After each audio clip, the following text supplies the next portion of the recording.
are from Montessori Group.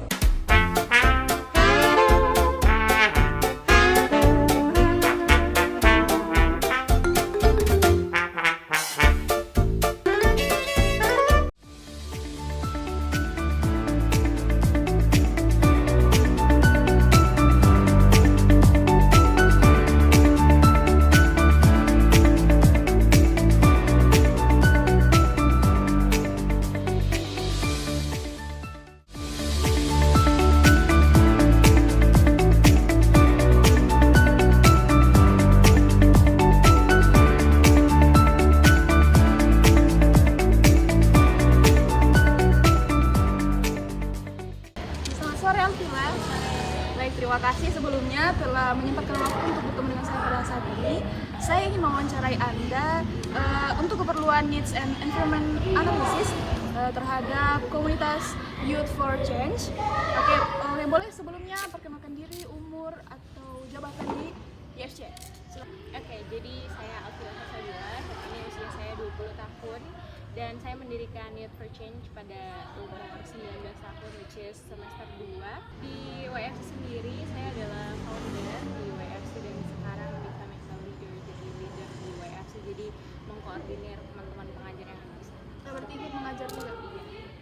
Baik, bisa langsung ke pertanyaannya? Oke. Pertanyaan pertama, apa tujuan utama Anda dalam mengajar di komunitas ini?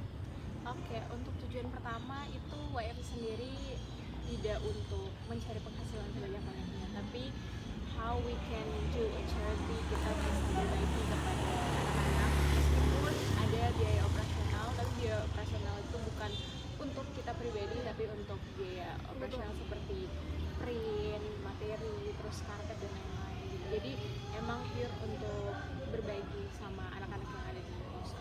Oke, baik. Pertanyaan kedua, bagaimana cara Anda atau coach di sana mengajar anak-anak agar mereka senang dan tidak merasa bosan belajar bahasa Inggris? Oke, ya benar-benar sekali. Karena bahasa Inggris itu kan pelajaran yang cukup susah ya, dan kalau di SD sendiri kebanyakan guru-gurunya mengajar dengan gaya yang monoton sehingga banyak anak murid yang tidak suka dengan pelajaran bahasa Inggris. Untuk itu kenapa di YFC itu tujuan utama kita yang paling utama adalah bagaimana kita menumbuhkan minat mereka terlebih dahulu ke pelajaran bahasa Inggris dengan memberikan pelajaran, kalau kita bilangnya fun learning. Jadi pada hari Sabtu itu kita belajar, tapi pada hari Minggu itu kita main games yang berhubungan dengan pembelajaran. Jadi kayak apa? Games edukasi seperti itu. Jadi menjaganya dengan seperti itu, dan ada juga reward jadi kayak ada hadiah gitu. Dan selanjutnya, apakah anak-anak di komunitas tersebut lebih sering belajar lewat lagu, permainan gambar, atau aktivitas lain? Dan mengapa pendekatan itu dipilih? Oke, kalau kita kan di situ ada 4 grade, jadi setiap grade itu ada pendekatan yang berbeda-beda, pembelajaran dan metodenya juga beda-beda. Kalau lagu itu dipakai untuk grade A yang memang anak-anak TK sampai kelas 1 seperti itu. Terus kalau gambar itu juga masih kita pakai, jadi kita lebih dominan ke visualisasi karena anak-anak pasti lebih suka visualisasi. Jadi itu tetap dipakai sampai di grade D seperti itu. Dan kenapa itu dipakai ya untuk membuat pelajaran jadi lebih menarik. Agar tidak bosan berarti. Oke, pertanyaan selanjutnya. Saat Anda mengajar, bagaimana pandangan Anda terhadap peran Anda sebagai coach? Apakah sebagai fasilitator, sumber ilmu, atau pengarah, atau yang lain? Kalau saya sebagai fasilitator, jadi kita tidak pure sebagai orang yang hanya saya yang memiliki ilmu. I believe that mereka juga pasti punya ilmu, jadi saya hanya memfasilitasi bagaimana mereka bisa mengembangkan ilmu mereka dengan baik seperti itu. Selanjutnya mengenai evaluasi hasil belajar. Jadi bagaimana cara menilai Anda dan apa yang dinilai? Apakah lebih ke kemampuan akademis mereka atau ke karakter mereka juga? Oke. Kalau soal evaluasi itu kita melakukan evaluasi setiap kali pertemuan. Jadi sehabis pertemuan kita lakukan evaluasi.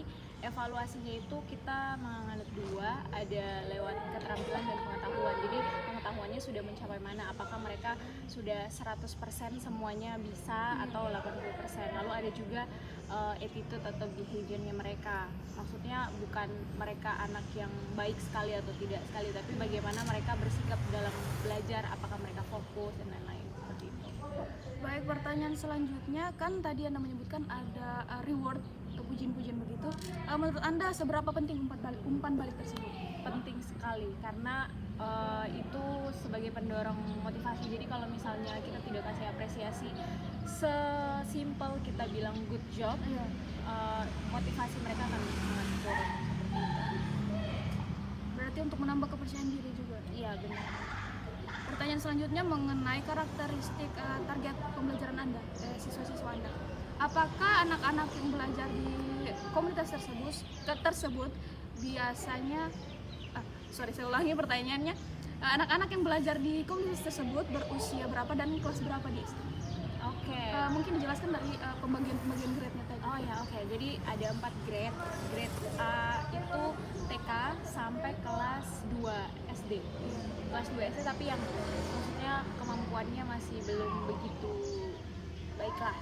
Usianya berapa ya? Kalau TK itu 5 tahun sampai 7 tahun berarti kalau kelas 2. Terus grade B itu dari kelas 2 yang sudah mulai bisa sampai kelas 3 yang masih agak kurang. Jadi usia berapa ya? Sekitar 7 sampai 9 lah. Terus C itu untuk mereka yang sudah bisa tetapi masih perlu dibimbing lagi. Itu usia kelas 3 sampai kelas 5 SD. 9 sampai 10 ya, 10-11. Terus yang terakhir berarti itu kelas 5 sampai kelas 6 aja. Apakah lebih banyak siswa laki-laki atau perempuan atau seimbang? Sangat, yang cowok itu sangat kurang sekali. Mungkin terhitung hanya 3 sampai 5 orang paling banyak. Paling banyak perempuan. Apakah anak-anak di sini punya kesulitan tertentu saat belajar di kursus ini? Kesulitannya lebih ke mereka tidak terbiasa dengan bahasa Inggris di lingkungan sehari-hari. Bahkan ada mereka yang di SD-nya mereka tidak ada pelajaran bahasa Inggris. Jadi memang bahkan ada yang kelas 5 yang seharusnya mereka berada di grade C dengan metode yang sudah bukan belajar ABC lagi, tapi kita harus ajarkan ABC lagi, ajarkan letter lagi gitu. Jadi emang dari dasar sekali lah mereka. Pertanyaan selanjutnya, mungkin Anda tahu bagaimana latar belakang keluarga mereka, orang tua mereka bekerja, dan apakah aktif mendukung proses belajar anak di rumah? Kalau saat awal-awal itu kita ada Google Form untuk mendata mereka, tapi sekarang itu sudah tidak lagi dijalankan. Jadi kita hanya tahu beberapa murid saja yang memang sudah terdaftar. Adapun murid-murid baru itu paling pendekatannya lewat sosial media. Jadi kayak kita tahu pekerjaan orang tuanya ya dari sosial media, dan kebanyakan memang ya orang tuanya mendukung tetapi tidak begitu aware tentang pentingnya pendidikan bahasa Inggris. Hanya ingin anaknya mau bisa berbicara, tapi tidak seberapa penting sih bahasa Inggris itu. Pertanyaan selanjutnya mengenai kebutuhan belajar bahasa Inggris. Yang pertama, apa alasan orang tua mereka mendaftarkan anaknya di kursus ini? Apakah karena ingin anak lebih percaya diri berbahasa Inggris atau mengajar nilai sekolah atau alasan lainnya? Oke, tadi sudah yang seperti saya mention sebelumnya. Jadi mereka lebih pengen anaknya bisa berbicara seperti itu. Jadi hanya tujuan umumnya seperti itu. Pertanyaan selanjutnya, apakah ada keterampilan bahasa Inggris tertentu yang difokuskan di komunitas ini seperti speaking, mungkin listening, vocabulary, atau grammar yang menurut Anda penting untuk anak-anak ini? Nah, karena tadi kebanyakan orang tuanya mendaftarkan karena speaking, dan saya rasa kebanyakan kursus juga tujuan utamanya bagaimana mereka bisa berbicara bahasa Inggris. Jadi kita memang fokusnya ke bagaimana mereka bisa berbicara dan bagaimana mereka bisa mengerti bahasa Inggris itu. Jadi pertanyaan selanjutnya, adakah topik tertentu yang mungkin anak-anak itu sering minta? Mungkin lebih suka yang membaca saja atau menulis, yang mereka request mungkin ada? Kalau request sih karena itu tadi mereka kurang motivasi dan minat, jadi lebih ke game sih. Jadi tidak ada saya mau menulis, saya mau apa, tapi lebih ke coach saya mau games. Kalau games itu berarti metode juga untuk pengajaran. Jadi biasa dimasukkan materi apa di games itu? Oke. Jadi sehubungan dengan materi yang diajarkan pada saat itu. Jadi bukan hanya games ya udah kita bermain saja, tapi games edukasi seperti itu. Jadi kalau misalnya kita belajar tentang pantai misalnya, berarti gamesnya adalah bagaimana kita bisa memasukkan vocabulary tentang pantai itu di gamesnya. Oke, bagian terakhir ya. Pertanyaan pertama, fasilitas apa saja yang tersedia untuk menunjang pembelajaran anak-anak di komunitas?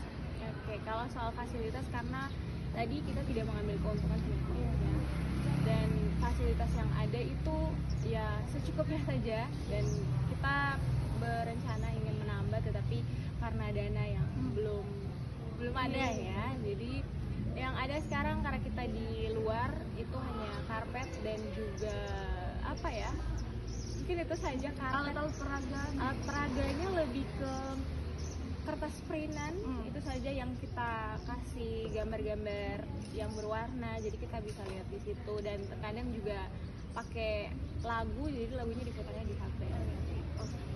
Oke, pertanyaan selanjutnya, seperti apa suasana belajar di kursus ini? Apakah kelas dibuat menyenangkan dan ramah anak? Oke, kalau dibilang menyenangkan ya pasti menyenangkan karena banyak games. Terus ramah anak ya karena kita tidak tidak memperlakukan diri sebagai orang tua, melainkan kakak mereka, jadi lebih friendly lah ke anak-anaknya. Oke, terima kasih. Sebelumnya terima kasih karena sudah meluangkan waktu untuk bertemu saya pada saat ini. Saya ingin mewawancarai Anda untuk kebutuhan needs and environment analysis terhadap komunitas YSC dan terhadap Anda sebagai coach. Mungkin bisa silakan perkenalkan diri, umur, hobi, atau jabatan Anda di komunitas ini. Ya, perkenalkan, nama saya Raya Namira Amalia Rise, umur saya 20 dan saya sebagai bendahara juga sebagai coach di grade C. Oke, baik, terima kasih. Kita langsung masuk dalam pertanyaan. Bagaimana cara-cara guru di komunitas ini atau cara Anda sendiri mengajar anak-anak agar mereka merasa senang dan tidak bosan belajar bahasa Inggris? Ya, kan memang belajar itu intinya harus senang ya, dalam keadaan senang. Jadi bagaimana membangun minat dulu.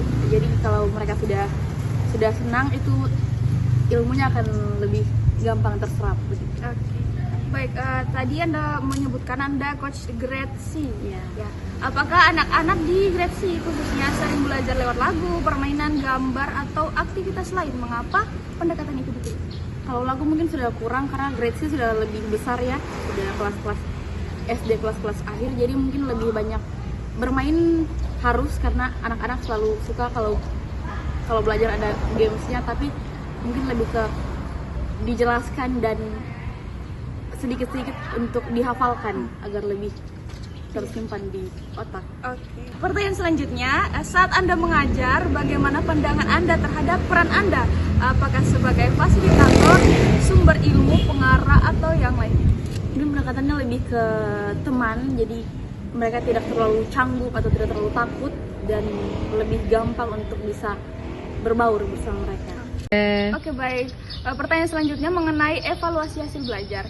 Bagaimana cara Anda menilai hasil belajar mereka dan apa yang dinilai? Apakah hanya pengetahuannya saja atau bersamaan dengan karakter mereka?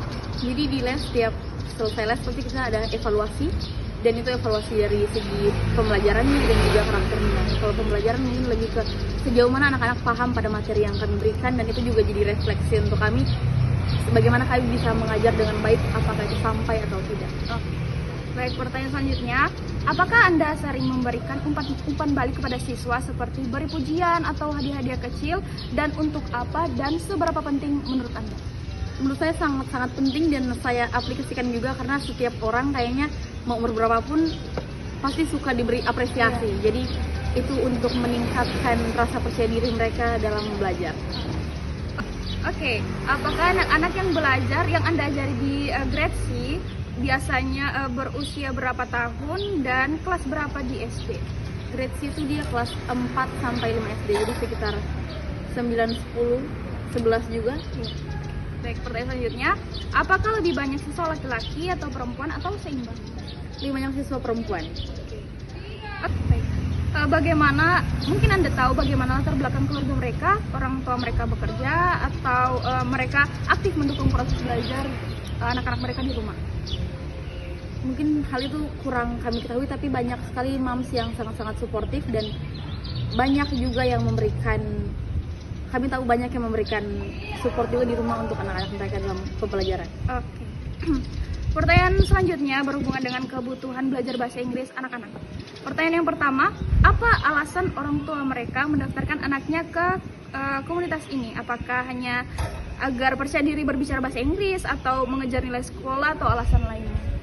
Mungkin karena di SD akan segera bahasa Inggris akan segera menjadi mata kuliah wajib, jadi mungkin para moms mencoba agar anak-anaknya nanti bisa mengikutinya dengan nanti tidak tertinggal. Berarti mengejar nilai juga supaya Iya. bagus. Oke, selanjutnya, apakah ada keterampilan bahasa Inggris tertentu yang difokuskan di komunitas ini, seperti speaking, listening, vocabulary, atau grammar yang menurut Anda penting untuk anak-anak, khususnya di kelas Anda?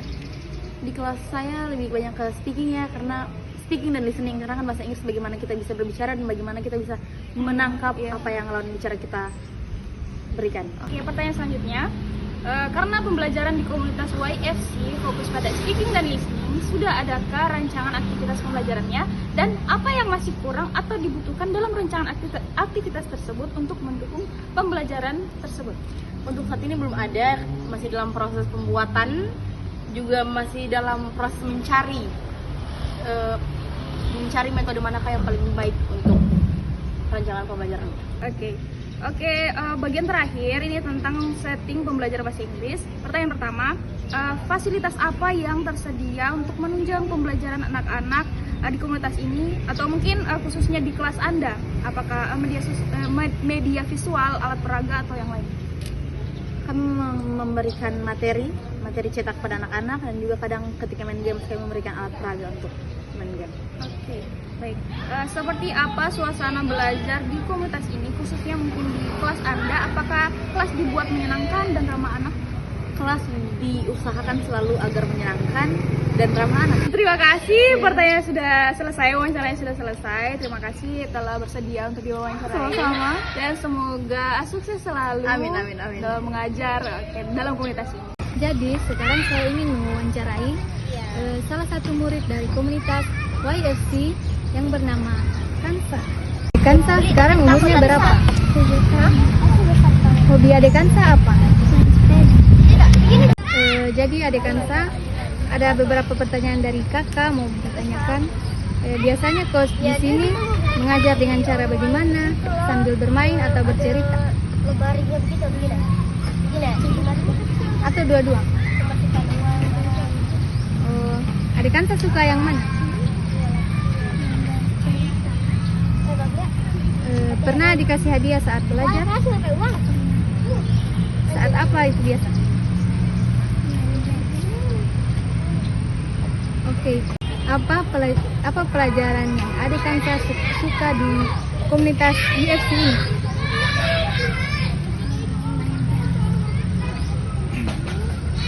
Kalau Adek Kansa sedang belajar, Adek Kansa lebih nyaman belajar sendiri atau berkelompok dengan teman? Kalau di rumah sering diajari orang tua belajar bahasa Inggris,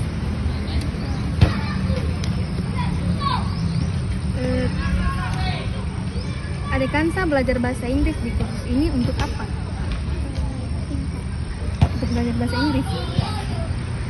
Apa karena suka saja atau nilainya bagus di sekolah?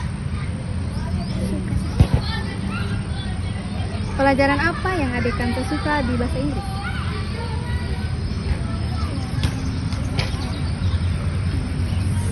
Menulis, writing.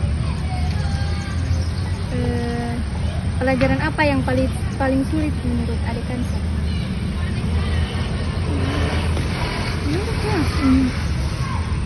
Oke. Tempat belajar seperti apa yang Adek Kansa suka? Yang mewarnakan, banyak gambar, atau yang tenang? Kalau di tempat kursus ini, apa yang adik Kansa suka? Suasananya kah, gambar-gambarnya kah, atau tempat duduknya, atau yang lain? Oke, saat ini saya sedang bersama salah satu murid komunitas YFC yang bernama Nabila. Pertama-tama izinkan Nabila memperkenalkan diri terlebih dahulu. Nama saya Nabila Hairunisa, umur saya 12 tahun. Kakak ada beberapa pertanyaan untuk Nabila. Hobi Nabila apa? Main bola dengan main game. Kalau coach kamu biasa ngajarnya gimana? Bermain atau sambil cerita atau gimana? Dua-duanya. Oke. Kamu suka cara yang mana menurut kamu? Lebih suka yang sambil bercerita saja. Oke, pelajaran apa yang Nabila sukai di YFC? Speaking dengan writing. Oke. Biasanya Nabila suka belajar sendiri atau dengan teman-teman? Dan teman-teman. Kalau di rumah, kamu pernah belajar bahasa Inggris sama orang tuamu tidak? Pernah. Apa aja belajar bahasa Inggrisnya? Biasa kalau malam diajar tentang vocab. Kamu ikut kursus bahasa Inggris ini buat apa? Biar nilai sekolah bagus, pengen ngobrol sama bule, atau pengen belajar aja? Semuanya. Menurut Nabila, pelajaran apa yang paling susah di tempat les? Tidak ada. Semuanya suka. Semuanya Nabila suka. Kalau kamu boleh minta alat belajar apa aja, kamu pengen disediain apa biar kamu makin semangat belajar? Papan tulis. Papan tulis, kenapa? Karena biar kalau ada yang tidak tahu cara penulisannya bisa dilihatkan ke semua teman-teman juga. Oke, terima kasih banyak ya sudah meluangkan waktu untuk kakak. Pertanyaan kamu semua sudah sangat membantu menyelesaikan tugas kakak. Semoga Nabila semakin semangat belajar dan sukses terus. Ya, sama-sama. Terima kasih. My name is Septiani Sitomeko. My student ID number is 2388203031. My name is Liberty Sepumatu. My student ID number is 2388203012. My name is Devi Ainisi. My student ID number is 23882030005. We are four semester students majoring in English Language Education Study Program At the Faculty of Teacher Training and Education, Chintu Maroso University, Poso.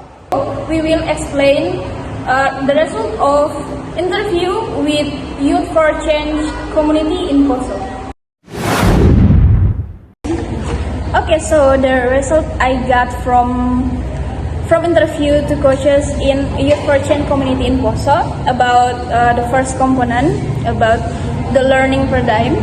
The results are the first, the coach used the theory of behaviorism because they always give a small gift after the student complete the task or answer the question and or completing the courses.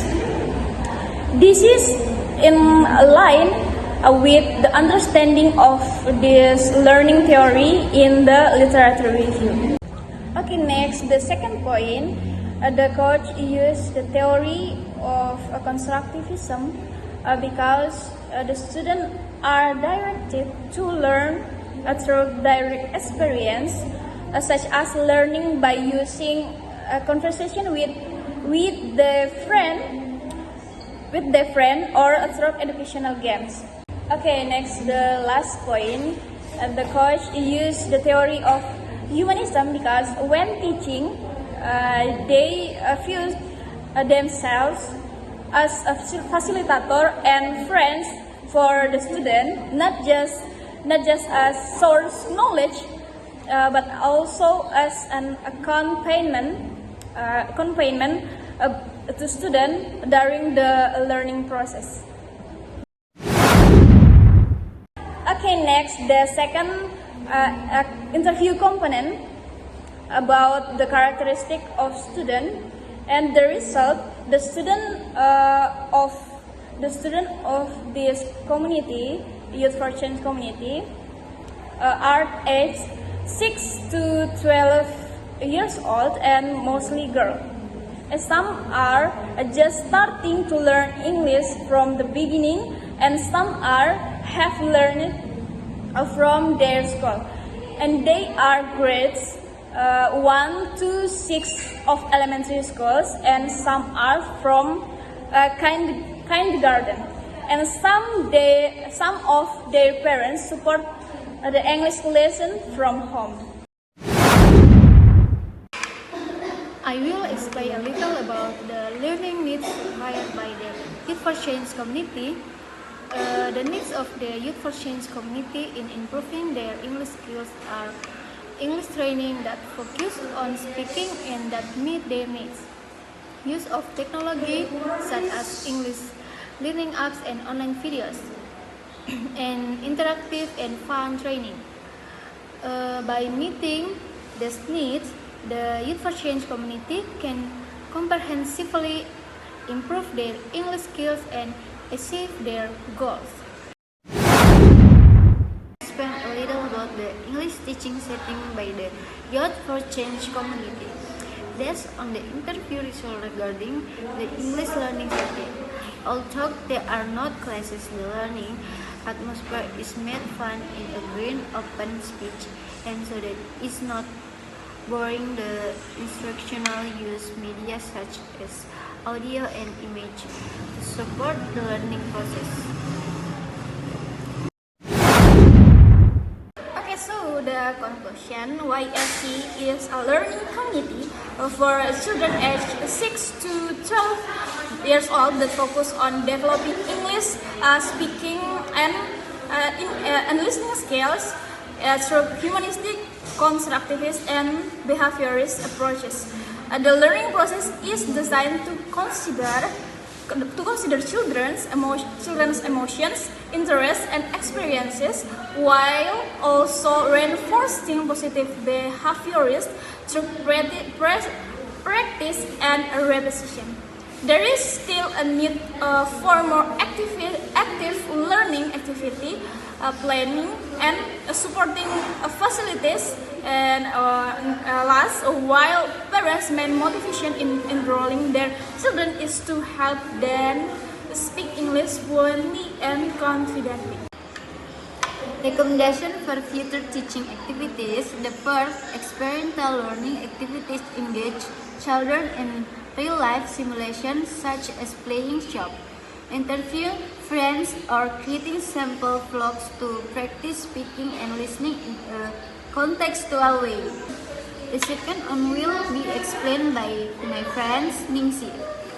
The second recommendation for future teaching activities is reflective and collaborative evaluation. Involve children in reflection on their learning activities, what they enjoy, what challenge they face, and what ideas they have for the next lesson. Okay, that's all from our presentation about Interview result at Youth for Change Poso. Thank you so much for watching, and bye.